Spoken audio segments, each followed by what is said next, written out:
يا شهيدا علمنا معنى العزة والإباء نراه نجما ساتعا يتراءى بالكبرياء نراه نجما ساتعا يتراءى بالكبرياء. Assalamualaikum warahmatullahi wabarakatuh. Hamdan wa syukran lillah, amma ba'du. Maqalal ulama Syekh Imam Al-Ghazali fi kitab min kunujis sunnah. Wa min alamati hubbillahi hubbul Qur'an, wa min alamati hubbul Qur'an hubbur rasul, wa min alamati hubbur rasul hubbus sunnah, wa min alamati hubbus sunnah bugdud dunya, wa min alamati bugdud dunya hubbul akhirah, wa min alamati hubbul akhirah hibdun nafsi.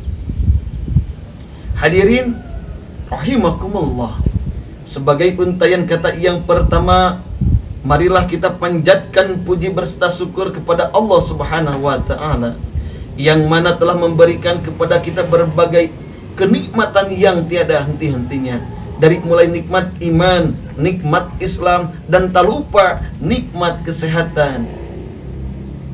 Sebagai untayan kata yang kedua, salawat berangkaikan salam semoga tetap tercurah limpahkan kepada sesosok hamba Allah yang sangat mulia. Beliau penyubur di kala layu, penyegar di kala duka, pendobrak pintu kemaksiatan, revolusi Islam sedunia, yang mana telah merombak dari tadinya masyarakat biadab menjadi masyarakat beradab. Dari tadinya masyarakat yang terpecah belah menjadi masyarakat yang bersatu. Dari tadinya masyarakat yang tenggelam dalam kemusyrikan menuju zaman pentauhidan, yakni Habibana wa Nabiyana wa Rasulana, Kanjeng Nabi, the best man of power center Islam, Muhammad sallallahu alaihi wasallam.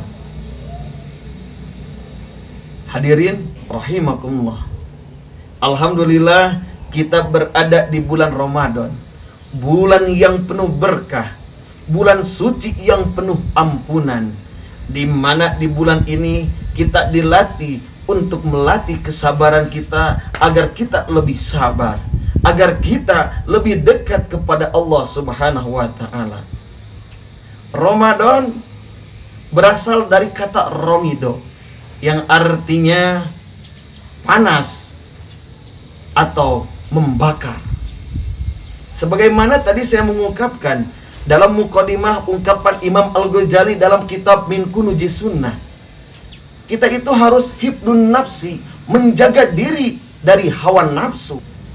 Hadirin rahimakumullah, ada 3 waktu yang Allah akan ijabah ketika berdoa. Pertama, ketika waktu sahur. Yang kedua, orang yang sedang berpuasa yang dalam keadaan perutnya kosong. Yang ketiga adalah ketika waktu berbuka.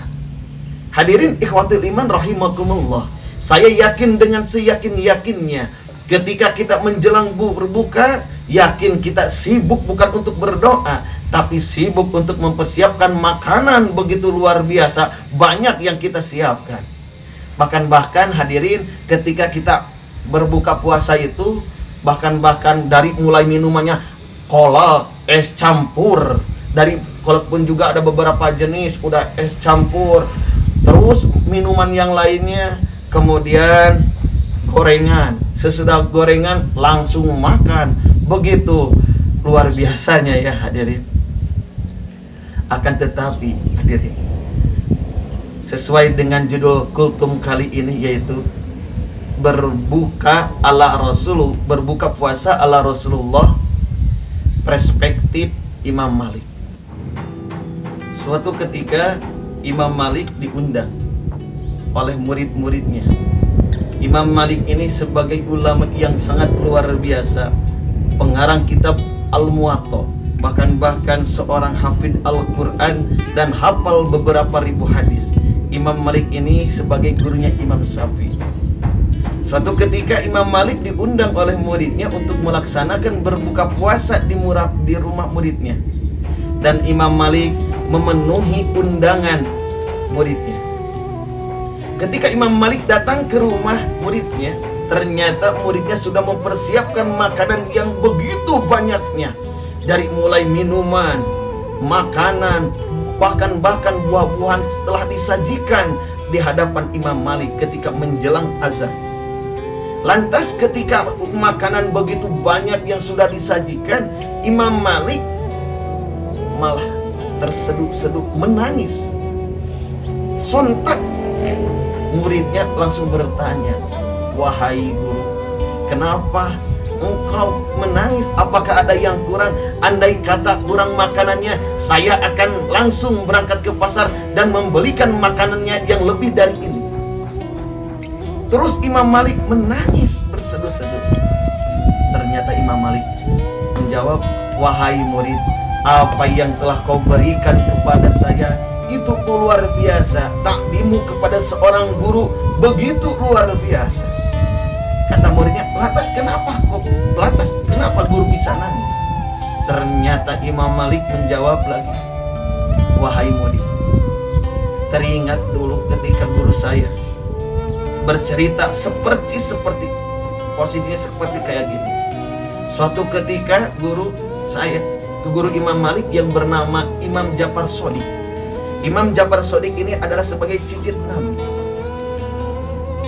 Imam Malik bercerita kepada gurunya itu Imam Ja'far Shadiq. Sama Imam Ja'far Shadiq ketika itu diundang sama muridnya. Diundang untuk berbuka puasa di rumah muridnya. Ketika memenuhi undangan tersebut, Imam Ja'far Shadiq datang ke rumahnya muridnya. Setelah duduk, ternyata udah disajikan begitu banyak makanan. Dari tadi mulai makanan, minuman, bahkan buah-buahan itu sangat banyak di hadapan Imam Ja'far Shadiq. Akan tetapi Imam Ja'far Shadiq ketika sudah disajikan makanan menjelang azan dikumandangkan, ketika mau berbuka puasa, Imam Ja'far Shadiq setelahnya nangis, ini langsung pingsan.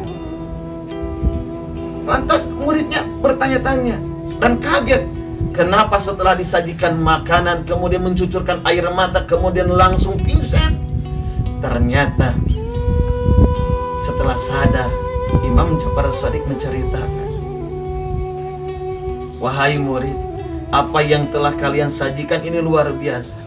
Dan kemudian muridnya bertanya, "Wahai guru, mohon maaf dengan sebesar-besarnya, andai kata makanan yang saya sajikan ini sangat kurang, maka saya akan pergi lagi ke pasar untuk membeli makanan. Andai kata sesuatu yang diinginkan oleh guru, makanan apapun saya akan penuhi," kata seorang muridnya. Kata Imam Ja'far Shadiq, cukup.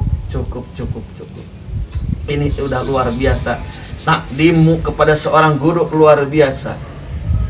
Ternyata Imam Ja'far Shadiq menceritakan, "Wahai murid, saya malu, terkikis, saya sedih mengingat kakek saya, yaitu Habibana wa Nabiyana Muhammad sallallahu alaihi wasallam. Beliau adalah seorang hamba Allah yang sangat mulia. Beliau adalah orang yang sangat luar biasa. Bahkan sudah dicantumkan sebagai ahli surga, yaitu baginda Nabi Muhammad sallallahu alaihi wasallam. Baginda Nabi Muhammad sallallahu alaihi wasallam. Kakek saya ketika berbuka," kata Imam Ja'far Shadiq, ketika berbuka, suatu ketika pernah berbuka hanya dengan satu kurma saja. Dengan satu kurma ini dibagi dua dengan istrinya. Rasul adalah orang luar biasa, tapi berbuka dengan penuh kesederhanaan, yaitu dengan satu kurma. Karena posisinya tidak ada mungkin waktu itu. Luar biasa. Begitu Rasulullah Shallallahu Alaihi Wasallam. Rasulullah bukannya dengan sedikit, akan tetapi kualitas ibadahnya luar biasa. Tapi kita buka segala rupa diayakeun, bahkan makanan diseueur. kualitas ibadah kita sedikit. Berarti mengambil dari pelajaran ini, hadirin rahimakumullah, yang namanya berbuka, jangan lupa untuk berdoa kepada Allah Subhanahu wa taala agar kita senantiasa dijadikan oleh Allah Subhanahu wa taala hamba-hamba yang senantiasa istiqomah di jalan Allah Subhanahu wa taala. Jadilah sesosok hamba Allah yang dengan penuh kesederhanaan, tirulah akhlak Nabi. Jangan sampai kualitas ibadah kita rendah. Kita malu terhadap Rasulullah sallallahu alaihi wasallam. Mudah-mudahan kita bisa mencontoh dan meneladani akhlak baginda Nabi Muhammad sallallahu alaihi wasallam. Itulah berbuka puasa perspektif Imam Malik. Sungguh luar biasa. Ya Rasulullah, kami sangat rindu padamu ya Rasulullah. Semoga di bulan Ramadan ini kita dijadikan oleh Allah Subhanahu wa taala sebagai umat yang dicintai. Ya Allah. Mungkin itu saja yang dapat saya sampaikan. Wallahu muwaffiq ila aqwamit thoriq.